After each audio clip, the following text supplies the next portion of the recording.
Hi അസ്സാമു അലൈക്കും, welcome back. അപ്പോൾ ഇത് ഈ ഒരു ചൂടുകാലത്ത് കുടിക്കാൻ പറ്റിയ നല്ലൊരു റീഫ്രഷിംഗ് ഡ്രിങ്കിൻ്റെ റെസിപ്പി ആയിട്ടാണ് ഒന്നേ വന്നത്. വളരെ പെട്ടെന്ന് റെഡിയാക്കാനും പറ്റും. ഇത് നമ്മൾ ക്യാരറ്റ് വെച്ചിട്ടാട്ടോ റെഡിയാക്കുന്നത്. അപ്പോൾ നമുക്ക് വീഡിയോയിലോട്ട് പോകുന്നതിന് മുമ്പ് നമ്മൾ ചാനൽ ആദ്യമായിട്ട് കാണുന്ന ആൾക്കാർ ഒന്ന് സബ്സ്ക്രൈബ് ചെയ്ത് സപ്പോർട്ട് ചെയ്യാൻ മറക്കരുത് കേട്ടോ. പിന്നെ അതാ ഇപ്പം തന്നെ വീഡിയോക്ക് ഒന്ന് ലൈക്ക് ചെയ്യും കൂടെ ചെയ്യാം. അപ്പോൾ നമുക്ക് വീഡിയോയിലോട്ട് പോവാം. അപ്പോൾ ക്യാരറ്റ് വെച്ചിട്ടാട്ടോ ഇത് റെഡിയാക്കണം. അപ്പോൾ അതിനായിട്ട് ഞാനൊരു വലിയ സൈസ് ക്യാരറ്റ് എടുത്തിട്ടുണ്ട്. അപ്പോൾ ഇതൊന്ന് തൊലി കളഞ്ഞിട്ട് നമുക്ക് ഒന്ന് ചെറുതായിട്ട് കട്ടാക്കിയിട്ട് കൊണ്ടുവരാം കേട്ടോ. അപ്പോൾ ഇങ്ങനെ കട്ടാക്കി കൊണ്ടുവരാൻ പെട്ടെന്ന് അരിഞ്ഞ് കിട്ടാൻ വേണ്ടിയിട്ടാണ്. അപ്പോൾ ഇങ്ങനെ ചെറുതാക്കി കട്ട് ചെയ്ത ക്യാരറ്റ് നമുക്ക് മിക്സിയുടെ ചെറിയ ജാറിലോട്ട് ഇട്ട് കൊടുക്കാം കേട്ടോ, പെട്ടെന്ന് അരിഞ്ഞ് കിട്ടാൻ വേണ്ടിയിട്ടാണ് ഇങ്ങനെ. പിന്നെ അതിലോട്ട് ഒരു 1/2 ഗ്ലാസ് വെള്ളം ഒഴിച്ച് കൊടുക്കുന്നുണ്ട് കേട്ടോ. എന്നിട്ട് ഇതൊന്ന് അരച്ചെടുത്തിട്ട് വരാം. എനിക്ക് ഈ ഒരു ക്യാരറ്റിൻ്റെ അളവിൽ ഒരു 3 ഗ്ലാസ് ജ്യൂസിനുള്ള ഉണ്ടായിരുന്നു കേട്ടോ അത്. അപ്പോൾ ഓരോ ക്യാരറ്റിൻ്റെ അളവിനനുസരിച്ച് വ്യത്യാസം വരും.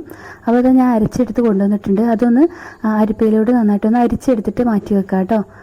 അപ്പോൾ അതിന് ശേഷം ഞാൻ ഇവിടെ കുറച്ച് കസ്കസ് സബ്ജ സീഡില്ലേ അതൊന്ന് കുതിരാൻ വേണ്ടിയിട്ട് വെള്ളം ഒഴിച്ച് വെക്കുന്നുണ്ട്.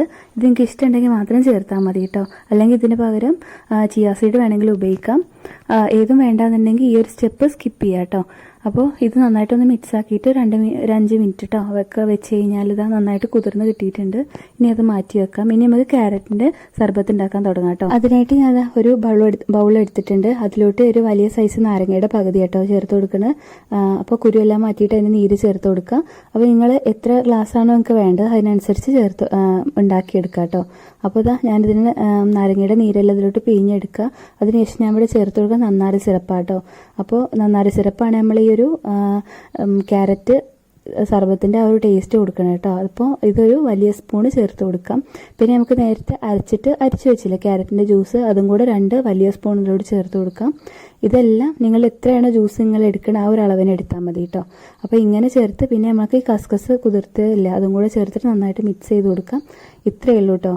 എളുപ്പത്തിൽ തയ്യാറാക്കാൻ പറ്റും. നമ്മൾ ലൈം ഉണ്ടാക്കുന്ന അത്രയേ ഉള്ളൂ കേട്ടോ. അത്ര സിമ്പിളായിട്ട് ഉണ്ടാക്കാൻ പറ്റും. ഗസ്റ്റ് വരുമ്പോഴും അതുപോലെ തന്നെ എനിക്ക് ഈ ചൂടുകാലത്തൊക്കെ കുടിക്കാൻ പറ്റിയ നല്ലൊരു റീഫ്രഷിംഗ് ഡ്രിങ്കാണ്. അപ്പോൾ ഞാൻ അത് ഗ്ലാസ് എടുത്തിട്ട് ഐസ് ക്യൂബെല്ലാം ഇട്ടിട്ട് ഈ ഒരു നമ്മൾ ഉണ്ടാക്കി വെച്ച ജ്യൂസ് ഇതിലോട്ട് ഒഴിച്ചു കൊടുക്കുക കേട്ടോ. അപ്പോൾ ഇത്രയേ ഉള്ളൂ, ഉണ്ടാക്കാൻ നല്ല ടേസ്റ്റുമാണ്. അപ്പോൾ എല്ലാവരും ഉണ്ടാക്കിയിട്ട് അഭിപ്രായം കമൻറ്റിൽ പറയണം കേട്ടോ. പിന്നെ നമ്മുടെ ചാനൽ ആദ്യമായിട്ട് കാണുന്ന ആൾക്കാർ ഒന്ന് സബ്സ്ക്രൈബ് ചെയ്ത് സപ്പോർട്ട് ചെയ്യാൻ മറക്കരുത്. പിന്നെ നിങ്ങൾ ഫ്രണ്ട്സും ഫാമിലിയൊക്കെ ആയിട്ടൊന്ന് ഷെയർ ചെയ്ത് കൊടുക്കാം. പിന്നെ നിങ്ങൾക്ക് എന്ത് ഒരു സ്മൈലിംഗിൽ ഒന്ന് കമൻറ്റ് ചെയ്യാം കേട്ടോ. അപ്പോൾ നിങ്ങൾ ഉണ്ടാക്കി നോക്കുന്ന ആൾക്കാർ എന്തായാലും അതിനെക്കുറിച്ചുള്ള അഭിപ്രായം കമൻറ്റ് ചെയ്യാൻ മറക്കരുത്. അടുത്ത നല്ലൊരു വീഡിയോ ആയിട്ട് കാണാം. ബൈ.